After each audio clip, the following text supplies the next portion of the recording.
સ્થાનિક સ્વરાજ્યની ચૂંટણી પહેલા ગોંડલમાં ભાજપનું શક્તિ પ્રદર્શન ધારાસભ્ય ગીતાબા જાડેજા જયરાજસિંહ જાડેજા જિલ્લા ભાજપ પ્રમુખ આ રેલીમાં જોડાયા। સામાજિક આગેવાનો ઉદ્યોગપતિઓ પણ આ રેલીમાં જોડાયા। જયરાજસિંહ જાડેજા ગણેશ જાડેજાએ જીતનો આશાવાદ વ્યક્ત કર્યો।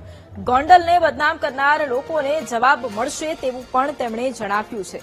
તો સ્થાનિક સ્વરાજ્યની ચૂંટણી પહેલા ગોંડલમાં ભાજપનું આ શક્તિ પ્રદર્શન જેમાં અનેક નેતાઓ છે તે રેલીમાં પણ જોડાયા। ધારાસભ્ય ગીતાબા જાડેજા જયરાજસિંહ જાડેજા આ રેલીમાં જોડાયા। પ્રથમ તો ગોંડલ શહેર અને ગોંડલ તાલુકાની જનતાનો હૃદયપૂર્વક આભાર માનું છું કે ટૂંકી નોટિસમાં પણ ગોંડલ અને ગોંડલ શહેરના તમામ લોકો, તમામ આગેવાનો, તમામ કાર્યકર્તાઓ આ રેલીમાં ઉપસ્થિત છે। સૌનો હું આભાર વ્યક્ત કરું છું।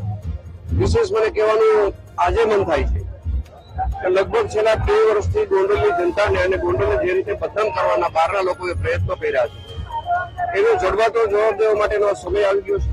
મને લાગે છે ગોંડલની જનતા, શહેર અને તાલુકાની જનતા ગોંડલને જે રીતે બદનામ કર્યું છે એનો જડબાતો જવાબ આપવા માટે અતિ ઉત્સાહમાં છે, તત્પર છે અને એનો જવાબ 28 તારીખે મળી જશે કે આ ગોંડલ છે મિર્ઝાપુર નથી, આ ગોંડલ છે સર ભગવતસિંહનું ગોંડલ છે।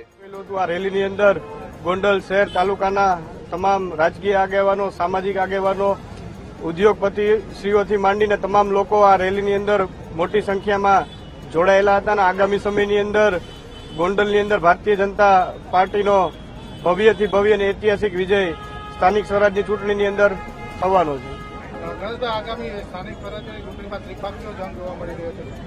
અહીંયા ગોંડલ શહેર અને તાલુકાની અંદર માત્ર ને માત્ર ભારતીય જનતા પાર્ટીનો ભગવો લહેરાવાનો છે। કોંગ્રેસને, આમ આદમી પાર્ટીને ક્યાંય પણ પૂરેપૂરા ઉમેદવારો પણ નથી મળતા। એ એવું બતાવે છે કે ભાઈ 100% સ્થાનિક સ્વરાજની ચૂંટણીની અંદર ભારતીય જનતા પાર્ટીના તમામ ઉમેદવારોનો ઐતિહાસિક ભવ્ય વિજય થયો।